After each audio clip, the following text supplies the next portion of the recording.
On l'attendait vraiment et les fans évidemment. La date, ce sera le 19 octobre, donc un peu plus tôt que ce à quoi on aurait pu penser. C'est vrai qu'on avait plutôt tablé sur début novembre pour que ce soit prêt évidemment pour les fêtes de fin d'année. Et puis on a surtout la pochette. Voilà, on voit ce dernier message en quelque sorte que va nous envoyer Johnny et ce titre, Mon pays. C'est l'amour. Voilà, on pourra dire les uns verront un clin d'œil, les autres peut-être une provocation, mais en tout cas une réponse peut-être à la situation Justement, on le actuelle. rappelle, cette bataille de l'héritage qui se déchire sur quelle législation, celle de la France, celle des États-Unis, pour savoir qui aura gain de cause dans cette bataille. Voilà, là c'est Johnny lui-même qui tranche avec ce titre, Mon pays c'est l'amour. Ça n'est ni la France ni les États-Unis, son pays c'est l'amour. Alors, mais qui a choisi cette pochette? C'est évidemment Laetitia Hallyday qui l'a évidemment choisi, en accord, on imagine, avec Sébastien Farran et la maison de disques. Sébastien Farran, le manager de Johnny et la maison de disques.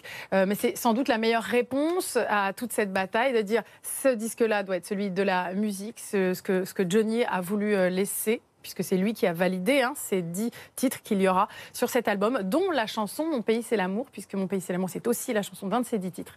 Voilà, donc avec cette photo en noir et blanc et ce regard, qui sait, un peu dubitatif, peut-être, qu'il porte sur la situation actuelle, Johnny. Qui a sélectionné, qui a écouté les titres alors?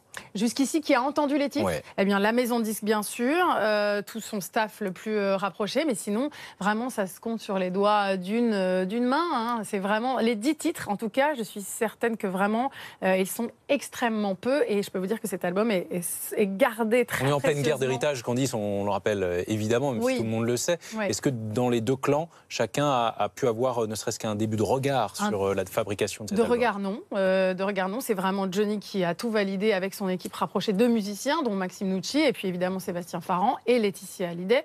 Mais sinon, Laura a dit qu'elle avait entendu quelques titres qui n'étaient pas finalisés, David aussi, mais non, les 10 titres, vraiment, seule l'équipe rapprochée les a entendus.